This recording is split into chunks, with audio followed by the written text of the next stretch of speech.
encontrar, ele está lá depois de Sofonias, vem lá Abacuque, Sofonias, Ageu. Ageu fica antes de Zacarias e Malaquias.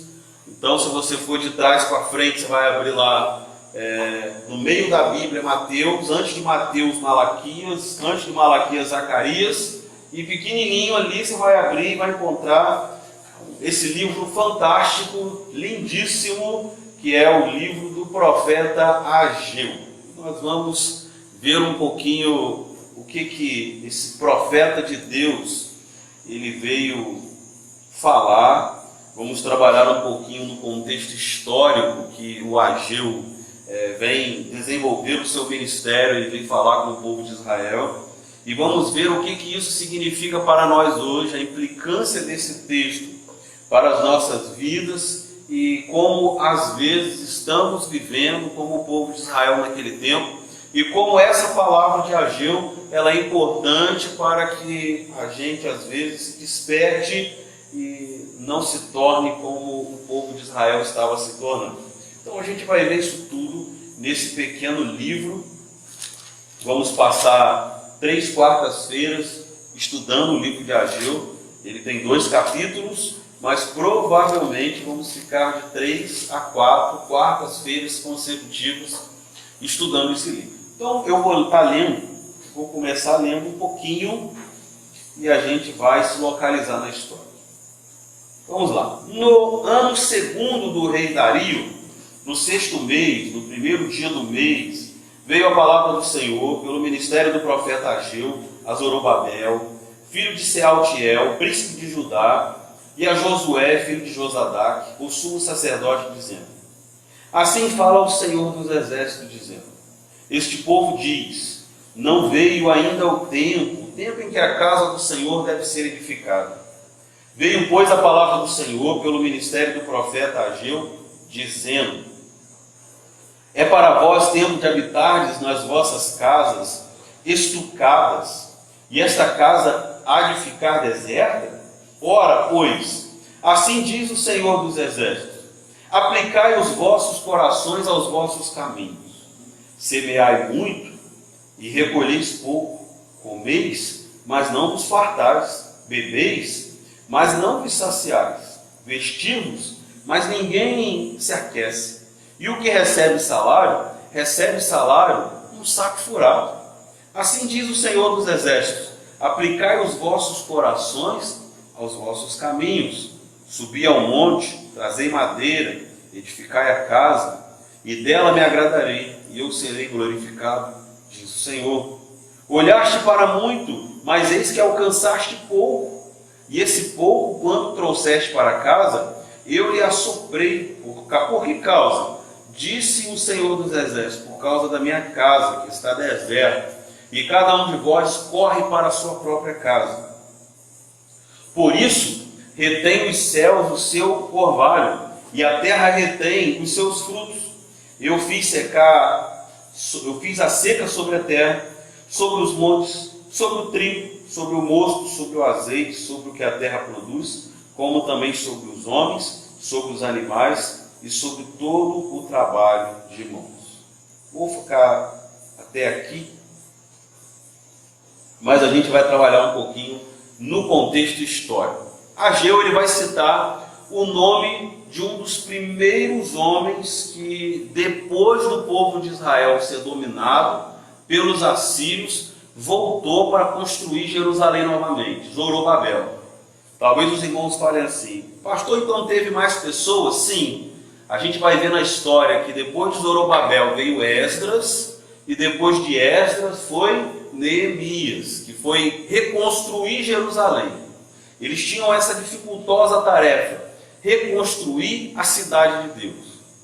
E qual é o contexto? O povo assírio dominou o povo de Israel, chegou um rei lá chamado Dario, e teve contato com a palavra do Senhor, e ele percebeu que os assírios só dominariam o povo de Israel durante 70 anos. Essa foi a profecia de Deus. Então Dario olha para aquele negócio todo e fala assim: não, eu vou deixar esse povo voltar. Dario assina um monte de decretos, vai assinando decretos, permitindo o povo de Israel voltar para Jerusalém, voltar para dentro do povo de Israel. Para quê? Para reconstruir suas casas, reconstruir o templo, reconstruir tudo aquilo que estava precisando ser reconstruído. E o primeiro grande líder que reuniu o povo e falou assim: vamos voltar. O primeiro grande líder foi Zorobabel. Zorobabel foi um dos homens que se levantou e falou: não, vamos voltar então agora. Depois de Zorobabel, a gente percebe que Esdras volta, e depois Neemias vem e termina de reconstruir aqueles muros, fazendo o povo de Israel voltar a ser uma pequena, grande nação dentro daquele período. Mas o que isso tem a ver com o texto? O povo de Israel está voltando do cativeiro.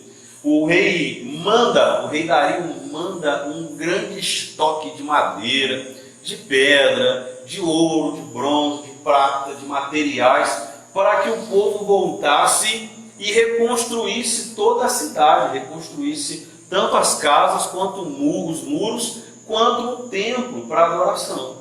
O povo volta e começa a reconstrução de tudo aquilo. Só que um problema grande aconteceu.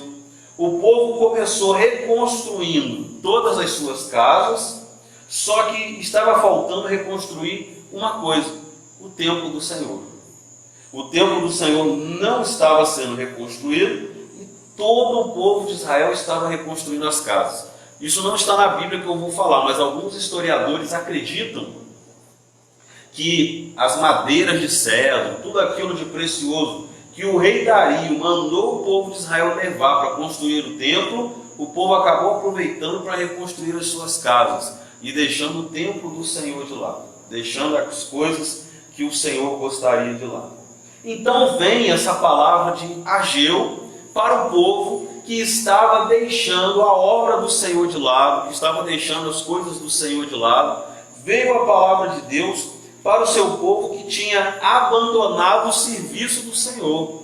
Veio essa palavra de Deus para o seu povo que naquele tempo estava priorizando as suas atividades e esquecendo que a casa do Senhor, que as atividades do Senhor ainda existem. Então a gente olha para esse texto e a gente pode fazer... Selma fica com medo. Selma fica com medo. Eu vou botar uma outra câmera escondida, Selma, só para te mostrar. E parece que estamos vivendo basicamente o mesmo tempo e precisamos tomar cuidado para a história não se repetir. Estamos vivendo um tempo em que passamos grande parte do tempo isolados, sem os nossos cultos, sem as grandes reuniões. Passamos a Páscoa com a igreja vazia, a maioria das igrejas sem cantata, sem celebração, sem ceia. E já digo para os irmãos, esse negócio de ceia online, batismo online, fuja desse negócio, isso não existe. Ceia e batismo é para momento de culto, quando a igreja está reunida, cantando, louvando e adorando o Senhor. No tempo em que estamos vivendo, é momento da igreja orar, se arrepender dos seus pecados, e em família, em casa, buscar ao Senhor, buscar a misericórdia do Senhor, buscar a ajuda do Senhor. E corremos o risco de, quando isso tudo passar, o povo acabar não dando o valor ao serviço de Jesus e de Deus aqui na terra. Corremos o grande risco de estar com o povo de Israel naquela época. O povo de Israel tinha voltado do cativeiro e, passando aquela grande tribulação, falou assim: não, vamos dedicar nas nossas casas, aos nossos trabalhos, às nossas atividades, e vamos deixar o templo do Senhor para depois, porque agora não é hora de nos dedicarmos à obra do Senhor. Não é hora de nos dedicarmos. Obrigado. Não é hora de nos dedicarmos, segundo o que os israelitas estavam falando. Eles diziam assim: agora ainda não é o tempo de reconstruirmos a igreja do Senhor, a casa do Senhor. Eles diziam nos seus corações e para as pessoas: talvez Deus não queira que reedificamos a casa do Senhor. Esse é um grande perigo que nós corremos. Deus, olhando para o seu povo lá no passado, ele chama Ageu e fala assim, verso 2: assim fala o Senhor dos Exércitos, dizendo: esse povo diz, não veio ainda o tempo em que a casa do Senhor deve ser reedificada. Veio a palavra do Senhor, dizendo: é para vós tempo de habitardes em casas estucadas, e esta casa há de ficar deserta? O que isso significa? Aqui essa expressão, casas estucadas, essa expressão, casas estucadas, significa que as casas deles eram adornadas de cedro de primeira qualidade, em madeira impecável. As pessoas estavam vivendo o mais luxuoso momento possível dentro das suas casas e deixando deserta a casa do Senhor. É isso que Deus olha. Será que para vocês é tempo de habitar em seus luxos, em suas casas, e deixar esta casa deserta? Essa é a palavra de Deus para o seu povo. Ora, diz o Senhor: aplicai os vossos corações aos vossos caminhos. E nesse texto de Ageu, nesses 11 versos que lemos, Deus, ele fala 2 vezes a mesma coisa: aplicai os vossos corações aos vossos caminhos. Em outras palavras, Jesus dizendo aos seus discípulos: onde estiver o vosso tesouro, ali estará também o vosso coração. O nosso coração, ele precisa estar por onde nós queremos andar, por onde nós devemos caminhar e aonde nós queremos chegar. O povo de Israel estava tão invocado em construir as suas casas, em manter os seus trabalhos, em dar continuidade à sua vida, que eles esqueceram, abandonaram e rejeitaram a obra do Senhor. Tamanha foi o Deus que chamou eles e deu um sacode a eles. Aí no verso 6, Deus fala assim, olha só: semeais muito e recolheis pouco, comeis, mas não vos fartais, bebeis, mas não vos saciais, vestimos, mas ninguém se aquece. O que recebe salário, recebe num saco furado. Olha o que Deus está dizendo. O que adianta vocês dedicarem a vida de vocês em algo que não tem valor? Vocês estão perdendo tempo. É isso que Deus está dizendo. Por isso que Ele está falando que vocês plantam e vocês colhem muito pouco. Vocês comem, mas não há saciedade. Vocês não se fartam. Parece até que Deus está falando com um povo ansioso, que comia, acabava de comer, dava vontade de comer de novo. E Ele está dizendo: vocês bebem, mas vocês não se saciam, a sede nunca passa. Vocês podem até se vestir, mas o frio continua, porque Deus aqui, Ele está falando não do exterior, mas Ele está falando do interior do homem, não do estômago, não do corpo, mas Ele está falando do coração. Ele está dizendo: os vossos corações estão adoecidos, porque vocês estão dedicando toda a vida de vocês, toda a força de vocês, todo o trabalho de vocês nas coisas humanas, e esquecendo que precisam também alimentar os vossos corações. Por isso que Deus repete no verso 7, aplicai os vossos corações aos vossos caminhos. Em outras palavras, o coração de vocês precisa estar naquilo que vocês fazem. E se nós deixamos o serviço do Senhor de lado, em tempo que precisamos dedicar mais ao serviço do Senhor, as nossas vidas vão se tornar vazias. A gente percebe que em nenhuma outra época vivemos tempo das pessoas mais enfermas e mais doentes. E não estou falando de Covid-19, Covid-20, e se vier o Covid-21, e não estou falando sobre influenza, H1N1, não estou falando sobre enfermidades, estou falando de coração. As pessoas estão doentes dentro das suas próprias casas. As pessoas estão adoecendo de ansiedade, de estresse, a depressão está tomando conta. Por quê? Porque, na verdade, os corações estão sendo aplicados em outras atividades, não nas coisas. Aí diz assim, Deus dizendo: subi ao monte, trazei madeira, edificai a casa, e dela me agradarei, e eu serei glorificado, diz o Senhor. O que Deus está dizendo para o povo é assim: subam no monte, tragam madeira, edifiquem a casa do Senhor, para que eu seja glorificado e para que eu me agrade do trabalho de vocês. Olhaste para muito, mas eis que alcançaste pouco. Olha só Deus falando. Pessoal, vocês estão olhando e vendo muita coisa, mas vocês estão conseguindo pouco. E esse pouco, quando levam para casa, eu ainda assopro. Deus está dizendo assim: por que causa? Por causa da minha casa está deserta e cada um de vós corre para a sua própria casa. Deus olha para o próprio povo e fala assim: vocês estão semeando muito e colhendo pouco, porque eu estou fazendo isso com vocês. Vocês estão comendo e não estão se fartando, porque eu estou permitindo que isso aconteça. Vocês estão olhando para muita coisa, mas quando vocês chegam em casa, esse muito se torna pequeno, é porque eu estou ajudando a se tornar pequeno. Por causa de quê? Porque vocês abandonaram a minha casa, diz o Senhor dos Exércitos, porque vocês estão olhando só para a casa de vocês e esquecendo do serviço do Senhor, esquecendo as coisas do Senhor.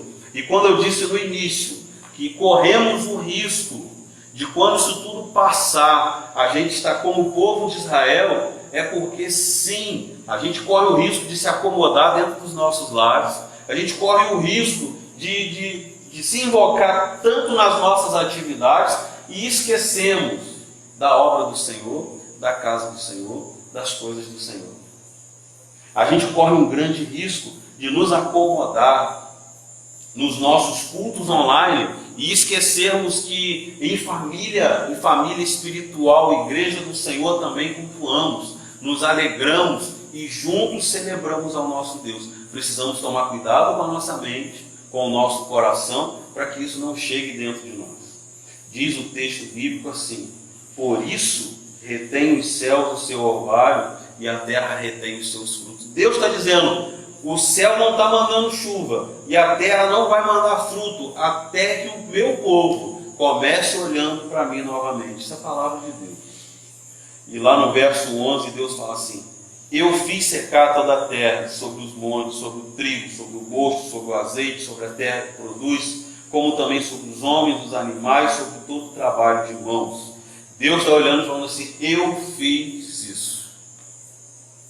E a gente olha para Deus e pensa: mas que Deus é esse capaz de olhar para a humanidade e fazer coisas assim, deixar que as coisas não produzam, as pessoas vão fazendo isso? Um Deus que se preocupa com a humanidade, um Deus que olha para o ser humano e sabe que por mais que ele tenha, por mais que ele consiga, por mais que ele conquiste, por mais que ele trabalhe, ele ainda vai continuar um ser humano vazio, porque o coração dele vai estar vazio. O coração do ser humano só se enche quando nós buscamos fazer o serviço do Senhor sobre a face da terra e deixamos de lado um pouquinho as nossas necessidades. Somente quando nós buscamos cumprir o ID de Jesus, fazer a obra do Senhor, estar na casa do Senhor, e somente quando o povo de Deus se dedica a Deus, as coisas humanas são passadas e Deus ele ajuda o povo a carregar a cruz. Deus ajuda o povo na caminhada aqui na terra. Somente quando nós fazemos isso, nos dedicamos a Deus, Deus ele ajuda ao seu povo. Deus ele se mostra ao seu povo. Deus está olhando para os israelitas dizendo o seguinte: vocês estão sofrendo isso tudo porque vocês se esqueceram de mim. E talvez, nesse tempo, a gente também precise lembrar do Senhor. Lembrar do serviço do Senhor. Lembrar da casa do Senhor. Lembrar das coisas do Senhor. Lembrar das atividades do Senhor. Lembrar daquilo que podemos fazer em nome do Senhor. Lembrar de que o Senhor é o nosso Deus E o nosso coração, ele não deve estar focado nas coisas que os homens vêm colocar dentro das nossas cabeças. Quando a gente ouve lá o ministro da Saúde falando assim, desliguem um pouquinho as televisões, ele está falando a verdade, para a gente tirar um pouquinho a nossa cabeça do noticiário, parar de ficar lendo e ouvindo reportagens tendenciosas. Os nossos jornais são horríveis, porque não transmitem aquilo que deveriam transmitir, que é a notícia. É sempre tendencioso, ou para um lado, ou eles são a favor do governo, ou são totalmente contra o governo, e é uma briga de interesses, um puxa para um lado, outro puxa para o outro, e a corda nunca fica a favor do povo, e a gente vê briga política em ano de calamidade pública, e um briga para lá e outro briga para cá, e um produz notícia de um lado, outro produz notícia do outro. Quando ele fala assim, desliguem um pouquinho a TV, eu insistiria na palavra dele, desliguem a TV. Foquem em coisas celestiais. Vamos focar naquilo que edifica as nossas vidas. A gente se contamina sem que, não, mas eu não estou sendo contaminado por esse negócio. Isso, nada de fora contamina o homem, mas isso vai semeando coisas dentro do coração do homem. E aquilo que sai de dentro do homem, isso contamina o ser humano. Às vezes estamos plantando tristezas e angústias nos nossos corações. Quando vamos ver, estamos para baixo. O que Ageu está dizendo é isso. O que Deus está dizendo através do profeta Ageu. Vocês precisam lembrar das coisas de Deus na terra. Apliquem os vossos corações aos vossos caminhos. Porque aonde estiver o nosso coração, o nosso tesouro, lá vai estar o nosso coração. Se o nosso tesouro for a nossa casa o nosso coração vai estar nela. E qual é o problema? Um vento passa, derruba a nossa casa, a gente morre. Nosso coração fica entristecido.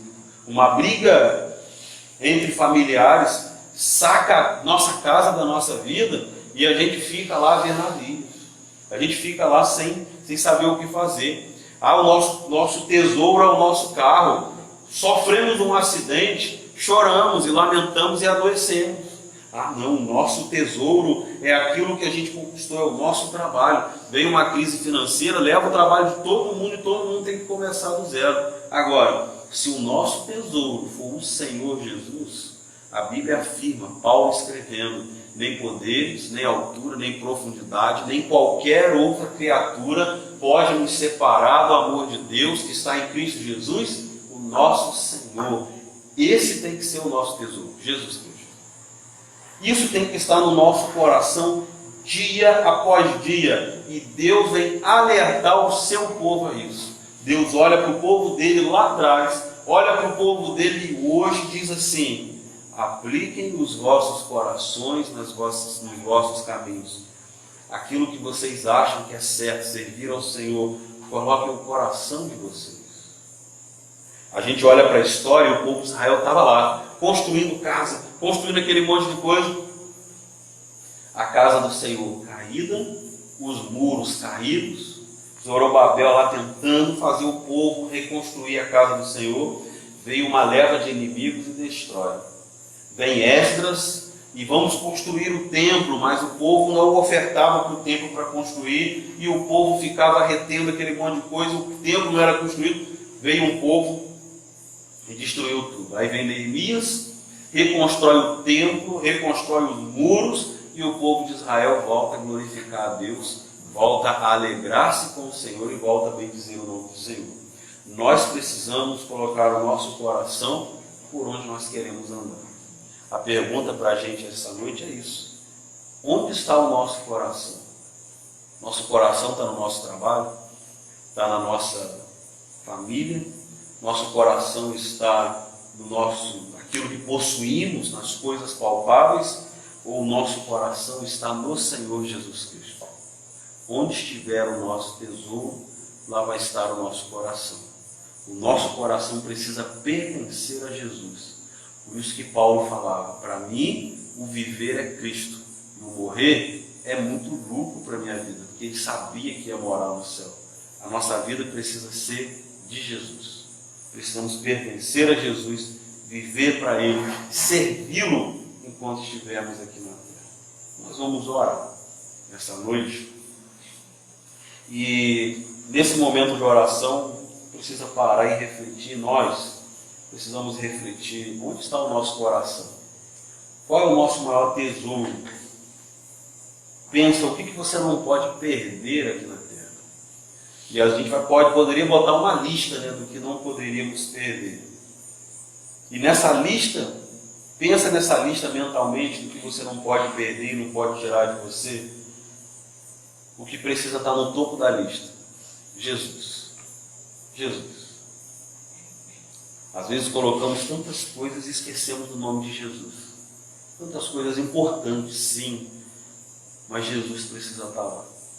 Quando nós colocamos Jesus no topo da lista, a gente cumpre aquele salmo famoso, né, que diz: entrega o teu caminho ao Senhor, confia nele, e o demais, ele tudo, coloca Jesus no topo da tua lista. Dê a devida importância ao Senhor Jesus Cristo, e o restante Ele fará por nós. Vamos orar. Pai querido, no nome de Jesus, te agradecemos pelas nossas vidas. Obrigado por tudo que o Senhor tem feito por nós. Obrigado porque as tuas misericórdias têm se renovado a cada manhã sobre a nossa vida, sobre a nossa família. Obrigado porque mesmo sem merecermos, o Senhor tem nos dado bênçãos, tem nos dado forças. O Senhor tem nos levantado pela manhã, tem abençoado os nossos lares. Obrigado por nesse tempo, ó Deus, de recessão financeira, de crise na saúde, um monte de problema. Nós ainda estamos bem, estamos vivos e podemos contar com a ajuda do Senhor. Agora te pedimos, nos ajude a colocarmos o teu nome, Jesus, no topo da nossa lista de vida. Colocamos tantas coisas importantes, tantas coisas que não queremos perder, que não podemos perder, que são essencial para a nossa vida, mas precisamos abrir os nossos olhos e ver que o Senhor é essencial na nossa vida. O Senhor tem que ser tudo na nossa vida. Nos ajude a adorar ao Senhor acima de todas as coisas. Nos ajude a buscar o Senhor com mais força do que todas as outras coisas. Nos ajude a colocar o nosso coração diante do Senhor e nos ensine a o Senhor ser o tesouro das nossas vidas. Continue nos ajudando, nos abençoando. Pregamos assim a nossa igreja, Barro Branco, Santo Délis. Pregamos o estado do Rio, o nosso Brasil, o mundo nas tuas mãos. Nos ajude a entender os teus propósitos, aceitá-lo e viver de acordo com a tua vontade aqui na terra. Muito obrigado por tudo. Te agradecemos, te louvamos. No nome de Jesus que nós oramos. Amém.